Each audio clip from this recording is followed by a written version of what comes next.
Hi yes welcome to our channel. Present మనతో పాటు దాము బాలాజీ గారు సీనియర్ జర్నలిస్ట్ ఉన్నారు. వారితో ఒకసారి మాట్లాడు సార్. నమస్కారం సార్. నమస్తే. సార్, జూబ్లీహిల్స్ బై ఎలక్షన్స్ నిన్న పోలింగ్ అయిపోయిన తర్వాత ఎగ్జిట్ పోల్స్ అన్ని చూస్తే కాంగ్రెసే వస్తుందని చెప్పేసి రావడం జరిగింది. అయితే అంతకు ముందు ఎలక్షన్స్ కంటే ముందు వచ్చిన సర్వేలన్నీ కూడా బీఆర్ఎస్ వస్తాయని చెప్పాయి. 7 సర్వేలన్నీ కూడా బీఆర్ఎస్ కే పగ్గం కట్టాయి. సో మరి లాస్ట్ మినిట్ లో రేవంత్ రెడ్డి గారు ఒక వ్యూహం పన్నారు. అది కూడా చంద్రబాబు నాయుడు గారు సలహా ఇచ్చారని చెప్పేసి చంద్రబాబు నాయుడు గారు రంగంలోకి దిగి రేవంత్ రెడ్డి గారిని గైడ్ చేసి ఒక వ్యూహం పని ఈ విధంగా జరిగిందని చెప్పేసి చెప్తున్నారు. మరి నిజంగా చంద్రబాబు నాయుడు గారు గైడ్ చేస్తారా? మరి ప్రీ సర్వేలు అన్ని కూడా బీఆర్ఎస్ వస్తున్నాయని చెప్పినప్పుడు మరి ఎగ్జిట్ పోల్స్ అన్ని కూడా ఎందుకు కాంగ్రెస్ వైపు మళ్ళాయి? మరి ఇప్పుడు రిజల్ట్స్ ఎలా ఉండబోతుంది? దీనికి సంబంధించి మీరు ఏం చెప్తారు సార్? ఎగ్జిట్ పోల్స్ అది ప్రీ సర్వే పోల్సే కాదు, యూట్యూబ్ ఛానళ్లలో కూడా చాలా దాదాపు అన్ని ఛానల్స్ పోల్స్ కండక్ట్ చేశారు. అన్ని పోల్స్ లో కూడా బీఆర్ఎస్ వస్తుందని చెప్పారు.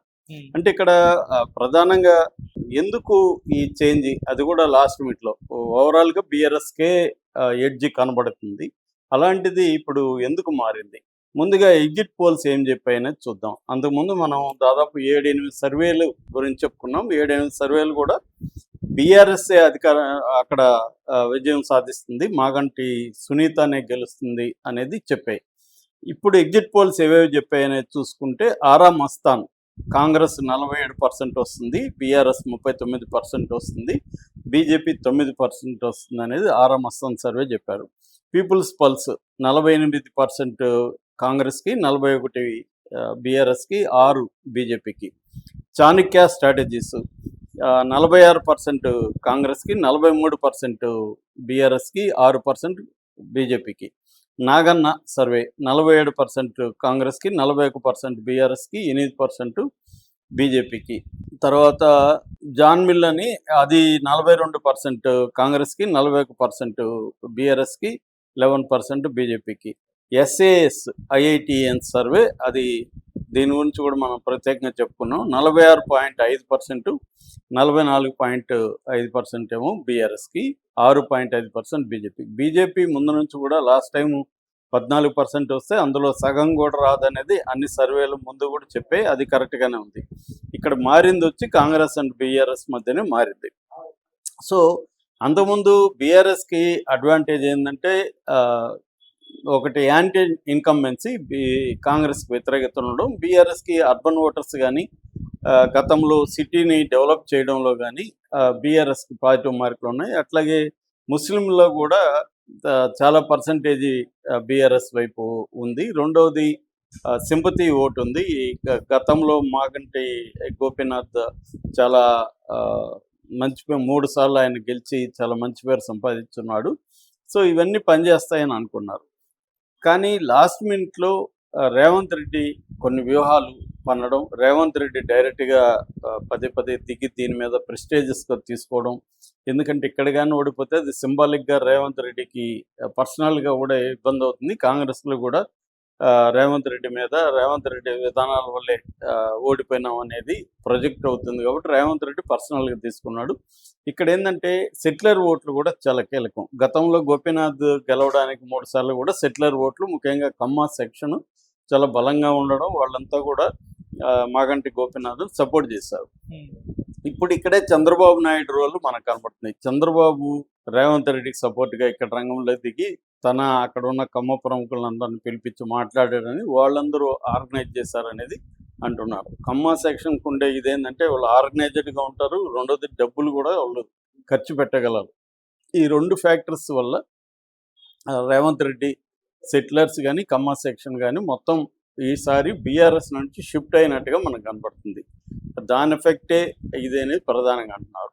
అయితే ఇంకొక అబ్జర్వేషన్ ఏముందంటే, నిజానికి బీఆర్ఎస్కి బేస్గా ఉన్న middle class, upper middle class వీళ్ళు ఓట్లు వచ్చి వేయలేదు. మొత్తం మనకు అక్కడ పోలైన ఓట్ల శాతమే 48%. సో ఎక్కువ వేసింది ఎవరు? స్లమ్ డ్వెల్లర్సు, పేదవాళ్ళు, లోవర్ మిడిల్ క్లాస్ వాళ్ళు, వీళ్ళు ఎక్కువ వేశారు. వీళ్ళకి కాంగ్రెస్ పట్ల ఒక భయం కూడా ఉంది. అంటే మనం కాంగ్రెస్ను ఓడిస్తే మనకొచ్చే పథకాలు ఆగిపోతాయన్న ఒక భయం కూడా ఉంది. సో ఈ ఫ్యాక్టర్ కూడా పనిచేసింది. అంటే బీఆర్ఎస్కి బ్యాక్ బోన్గా ఉంటున్న వర్గాలేమో వచ్చి ఓట్లు వేయలేదు. వాళ్ళకేముంది, పోలింగ్లో చెప్పడం ఏముంది, యూట్యూబ్లో నొక్కడమే, కాబట్టి అవన్నీ నొక్కుండొచ్చు వాళ్ళు. కానీ వాళ్ళు వచ్చి నిలబడి ఓట్లు వేయాలి కదా, అందుకనే మనకి ఆ సర్వేల రిలయబిలిటీ తక్కువ అనమాట. ఆ సర్వేలకి ముందు ఉన్న ఆ సర్వేలకి ఎందుకు రిలయబిలిటీ అంటే వాళ్ళు చెబుతారు కానీ వాళ్ళు వచ్చి ఓట్లేరు. ఓట్లు వేసే వాళ్ళేమో చెప్పరు, చాలామంది చెప్పకుండా ఉండొచ్చు. సో అదొకటి. నెక్స్ట్ ఫ్యాక్టర్ ఏమంటే పెద్ద ఎత్తున డబ్బులు పంపకాలు కూడా జరిగాయి. ఇటు బీఆర్ఎస్ ఫండ్స్నేమో కట్ చేస్తూ దాడులు చేయడం, వాళ్ళ ఇళ్లకి ఇచ్చేశారు. ఇటు కాంగ్రెస్ ఏమో విపరీతంగా డబ్బులు కూడా చల్లాల్సి వచ్చింది. అంటే దీన్ని ఒక ఉప ఎన్నికలాగా కాకుండా ఒక ప్రెస్టేజియస్గా ఒక మ్యాండేట్ లాగా చేసుకున్నారు. ఈవెన్ కేటీఆర్ కూడా దీని మ్యాండేట్ అని చెప్పాడు. ఇంకా ఇంకొక ఫ్యాక్టర్ ఏంటంటే ఇటు రేవంత్ రెడ్డి స్వయంగా దిగాడు, మంత్రులందరూ స్వయంగా దిగారు. అటుపక్కేమో కేసీఆర్ రంగంలోకి రాలేదు. కనీసం కేసీఆర్ దిగి కొంత ప్రెస్టేజియస్గా తీసుకొని ఉంటే అయ్యేది. కేసీఆర్ ఏమో ఇది పర్వాలేదులే పోతే పోతుంది అన్నట్టుగా ఆయన రాలేదు. అంటే రేవంత్ రెడ్డికి ఇప్పుడు ఈ ఎన్నికల కోసం నేను వస్తే నాకు ఒక బ్యాంగ్ ఫ్యాక్టర్ అనేది పోతుంది, అది టైం చూసి నేను ఒక బ్యాంగ్లో రావాలి. ముఖ్యంగా రేవంత్ రెడ్డికి వ్యతిరేకత పెరిగి ప్రజల్లో ఒక సంసిద్ధత వచ్చినప్పుడు నేను వస్తే బాగుంటుంది అనేది ఆయనకున్న వ్యూహం. సో ఇప్పటి నుంచే నేను రావడం వల్ల ఏమవుతుందంటే ఆ బ్యాంగ్ ఫ్యాక్టర్ అనేది పోతుంది. సో కాబట్టి ఒక ఉప ఎన్నిక కోసం కేసీఆర్ రంగంలో దిగి ఓడిపోతే ఇంకా కేసీఆర్ యాంటీగా ప్రజల్లో ఇది ఉందనేది కూడా రావచ్చు. అందుకని ఆయన జాగ్రత్తగా పక్కకు తప్పుకొని కేటీఆర్నే ముందు పెట్టాడు. కేటీఆర్ మామూలుగా ఎట్లా ఉంటుందంటే వార్ టైంలో పనిచేయడం వేరు, పీస్ టైంలో పనిచేయడం వేరు. సో ఇప్పుడు వార్ టైం అన్నట్టు బీఆర్ఎస్కి, పీస్ టైంలో పనిచేసినప్పుడు కేటీఆర్ బాగానే పనిచేయగలిగాడు. కానీ వార్ టైంలో పనిచేసే వ్యూహాలు కానీ వార్ టైంలో పనిచేసే నాయకత్వం కానీ వేరే రకంగా ఉండాలి. అది కేటీఆర్కి ఇంకా రాలేదు అనేది చాలామంది అంటున్నారు. అంటే ఒక వార్లో ఎలా పనిచేయాలి అనేది కేటీఆర్ రెడీ కాలేదు. అతనంతా కూడా అమెరికాలో చదువుకొని పై స్థాయిలో మాట్లాడగలరు, కానీ కింది స్థాయి గ్రౌండ్ లెవెల్లో ఒక పేదలతో కనెక్ట్ అయ్యే పద్ధతి కేటీఆర్కి ఇంకా రాలేదనేది కూడా ఒక విశ్లేషణ. సో కేటీఆర్ కూడా మార్చుకోవాల్సిన అవసరం ఉంది. కింది వర్గాలతో ఎలా మాట్లాడాలి, ఎట్లా వాళ్ళతో ఐడెంటిఫై అవ్వాలి, అంటే ఏ వర్గాలు ఎక్కడ ఇన్ఫ్లుయెన్స్ చేస్తున్నాయి, ఆ వర్గాలను ఎలా మనం చేయాలనేది దగ్గర బీఆర్ఎస్ ఫెయిల్ అంటే కనబడుతుంది. మామూలుగా అయితే బీఆర్ఎస్కి సిటీలో అన్ని చోట్ల కూడా ఎడ్జ్ ఉంటుంది.